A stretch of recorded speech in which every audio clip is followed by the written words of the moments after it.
केरवा के पतावा पे न्योता पे ठवानी न्योता करीना स्वीकार जी।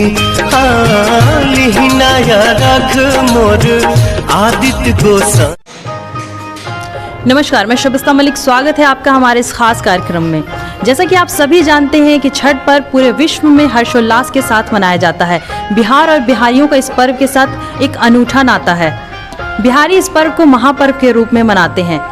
तो आज हम पहुंचे हैं नई दिशा परिवार की ओर से होने वाले 51 महिलाओं के सामूहिक छठ पूजा के संयोजक एवं संस्था के सचिव राजेश जी के पास। सबसे पहले स्वागत है आपका टुडे नाउ न्यूज के इस खास कार्यक्रम में। इस आयोजन में आप छठ व्रतियों को किन किन तरह की सुविधाएं प्रदान करते हैं? छठ व्रतियों को जो भी छठ करना चाहती है, पहले तो हमारे बीच में जो ऐसी महिलाएं आती हैं जिनके पास में या तो पैसे की कमी है, या तो जगह की कमी है, या तो उनके पास में कोई आदमी नहीं है, वो छठ करना चाहती हैं लेकिन उनके पास ये व्यवस्था नहीं है, तो वैसी महिलाएं नई दिशा परिवार में आती हैं, जिनका इंतज़ाम हम लोग 51 महिलाओं का करते हैं। और ए से लेकर जेड तक की व्यवस्था रहती है, मतलब नहाए खाए से लेकर के खड़ना भी यहाँ करेगी, पारण भी यहीं करेगी, अर्घ दिलाने के लिए हम लोग महावीर घाट ले जाते हैं। वो सारी सुविधाएं जैसे वो घर में करती हैं, वो सारी सुविधाएं यहाँ प्राप्त उनको मिलता है।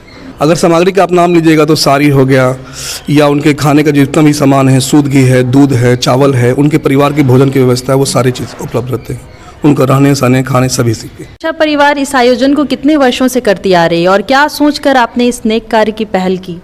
और नई दिशा परिवार 25 वर्ष की हो गई है। संस्था हमारी 25 साल की है। 25 सालों से हम लोग काम कर रहे हैं, लेकिन जो छठ कराने का है वो 2013 से स्टार्ट किया हम लोगों ने। हम लोग बांटते थे या तो फिर मेडिकल कैंप लगाते थे, लेकिन बांटने क्रम में हमने देखा कि ऐसी महिलाएं को भी सामग्री मिल जाती है जो छठ नहीं करती हैं। अब समाज में हम लोग क्या कर सकते हैं, असामाजिक तत्व के लोग भी हैं जो इन सब चीज़ों को नहीं मानते हैं, लेकिन हम लोग आस्था हैं, लोक आस्था का जो महापर्व है छठ, इसमें आस्था को मानते हैं। तो हम लोग ने किया कि ऐसा आयोजन किया जाए जिसमें सारी सुविधाएं के साथ में हम लोग छठ करें। दूसरी सबसे बड़ी बात है कि जब मैं बचपन में बीमार था और मेरी स्थिति ये थी कि हम बचेंगे कि नहीं बचेंगे, तो हम लोग के घर में पहले नानी छठ किया करते थे। तो नानी ने छठ मैया से प्रार्थना किया कि अगर मेरा नाती ठीक हो जाएगा तो यही भिक्षा मांग के लाएगा और इसी के पैसे से हम लोग छठ करेंगे। तो ये प्रथा चल रही थी हमारे यहाँ। हमारी नानी नहीं रही तो हमारी मम्मी छठ उठाई और मैं भिक्षा मांग करके लाता हूँ, और मेरी माँ करती थी। अब मेरी माँ भी नहीं रही तो मैं किसके लिए लाऊं और किसके लिए भिक्षा मांगूं? तो ये जितनी सारी महिलाएं जो हमारे यहाँ के करती हैं वो सब हमारी माँ की तरह है, और मैं उनको माँ की तरह मानता हूँ और सारी सेवा उनके लिए करता हूँ, और जब तक जीवन रहेगा तब तक करता रहूँगा। अगर कोई इच्छुक छठ व्रती आपके संस्थान से जुड़ना चाहे तो क्या करना होगा? उसके लिए हम लोगों ने जगह जगह बैनर लगाए हैं। हमारे संस्था के मेंबर हैं जो हर मोहल्ले में ज़्यादा के बात करते हैं कि किनको तकलीफ़ है। और दूसरा सबसे बड़ा हमारे पास में जो हथियार है वो है सोशल मीडिया।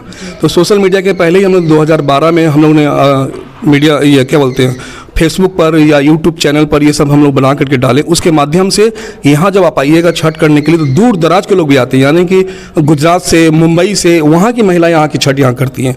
चूँकि पटना का छठ जो है वो अधिक पावन है, अधिक लोगों का मान्यता है कि वो घाट पे अर्घ देना चाहती है। पटना के घाट पर हम छठ देव, ये इस तरह का शारदा सिन्हा का भी गाना है और इसकी मान्यता बहुत है। तो हम लोग यहाँ पर गिरिराज में रखते हैं महिलाओं को, खड़ना यहाँ करती है, नहाए खाए यहाँ करती है, लेकिन अर्घ देने के लिए महावीर घाट जाते हैं और महावीर घाट से फिर दूसरे दिन भी अर्घ दिलाते हैं। पारण करने के बाद वो लोग जाती है यहाँ से। कौन कौन सा कार्यक्रम किस किस तारीख को हमारे दर्शकों को बताएं? जरूर बताना चाहेंगे कि 2021 जो छठ पूजा है, लोक आस्था का महापर्व छठ पूजा, ये 8 नवंबर से स्टार्ट हो रहा है। और 8 नवंबर को नहाए खाए, और 9 नवंबर को खड़ना, और 10 नवंबर को पहली अर्घ, और 11 नवंबर को दूसरी अर्घ है, और अर्घ के साथ में पारण के बाद संपन्न होगा छठ। इस तरह के 4 दिनों का लोक आस्था का महापर्व मनाया जाएगा नवंबर में 2021। सामूहिक छठ पूजा के लिए तो बहुत सारी तैयारियां करनी होती होंगी, तो इस तरह इस कार्यक्रम को किस प्रकार मैनेज करते हैं आप? पहले से ही हम लोग साल भर पहले से तैयारी करते हैं, और 1 महीना पहले से ही 4 बजे भोर में सुबह में उठना प्रयास करते हैं हम लोग, और प्रयास करके पैदल चलना और नहा के तैयारी करना। मतलब इसमें एक एक चीज़ का ध्यान रखना पड़ता है। अगर आप बाथरूम भी गए हैं तो बाथरूम के शरीर से आप कोई काम नहीं कर सकते, छू नहीं सकते हैं। तो इस बात का ध्यान रखते हुए हम लोग जो भी सामग्री लाते हैं इसके लिए, तो उसके पहले तो पूरा इस हॉल को गंगा जी के जल से हम लोग पूरा धोते हैं, उसको सफाई करते हैं। सफाई के बाद जो भी सामग्री आता है वो सभी हमारे सदस्य लोग नहा करके ही लाते हैं उसको, और उसको अच्छे से रखते हैं। तो इस तरह से कम 50 लोग 24 घंटे के लिए फिक्स हो जाते हैं 4 दिन के लिए, और 50 लोग 1 महीना पहले से काम करते रहते हैं। इतनी सारी तैयारियां हैं। और हमारे पर्वतीन जो भी छठ व्रती हैं उनको किसी प्रकार की दिक्कत नहीं हो। खरना के बाद उनका बदन हाथ दर्द करता है तो महिलाएं उनको जाके पैर हाथ दबाती हैं। फिर उनको खाना बनाने में, ठेकुआ बनाने में जो दिक्कत होता है वो सारी चीज़ करना पड़ता है। चूँकि वो अन्न जल बस खरना में जब जो प्रसाद उन्होंने ग्रहण किया उसके बाद वो पारण को करेगी। 48 घंटे का जो व्रत है बहुत टफ व्रत है, और इसमें पानी भी नहीं पीना है, जरा सा ढकार नहीं आना, बहुत तरह का चीज़ है जो उनको मेंटेन करना है। और जहाँ पे खरना करती वहाँ पर सोना भी है। ये बहुत सारी चीज़ हैं जो इस आस्था को लेकर के छठ पूजा होता है। तो बहुत मेहनत है उसमें, लेकिन ऊपर वाले हैं जो सब पार लगाती है, छठ मैया सब पार लगाती है, सब कुछ अच्छे से हो जाता है। आप इस संस्था के मुख्य संरक्षक हैं, आपकी देखरेख में ये छठ पूजा संपन्न होती है, तो क्या कुछ बताना चाहेंगे हमारे दर्शकों को आप? पटना सिटी में ही नहीं, बिहार में शायद ये प्रथम बार हो रहा है कि पिछले 15 वर्षों से लगातार हम लोगों ने ये प्रयास किया है कि ऐसे महिलाओं जिनके घर में पूरा साधन नहीं है और वो व्रत करना चाहती हैं, इस बात से इंस्पायर होकर के हम लोगों ने इस नई दिशा के माध्यम से ये प्रयास शुरू किया कि उन महिलाओं को हम लोग सारी सुविधा दें जिससे उनके खरना का प्रसाद हो, चाहे नहाए खाए हो या दौरा बनाने का काम हो, सारा काम नई दिशा परिवार अपने साधन मुहैया करा के उन लोगों का छठ पर्व मनाने का काम करता है। उसमें हमारे सैकड़ों वॉलंटियर रहते हैं। उन लोगों को देख रेख में बिना एक पैसा खर्च किए हुए वो पूजा कर ले और अपने बच्चों को उसका फल मिले। यही हम लोग का प्रयास है कि आने वाले समय में अभी 51 महिला हो रहा है, हो सकता है कि हम लोग कल होकर 100 महिलाओं को भी इस बार प्रयास करेंगे कि ऐसे महिलाओं को हम लोग छठ पूजा करवाने का काम कर सकें। और नई दिशा परिवार की ओर से टुडे नाउ को बहुत बहुत धन्यवाद कि आप लोगों ने जो हम लोग छठ व्रत करते हैं वो इसके माध्यम से और लोगों के पास में जाएगा इसकी जानकारी।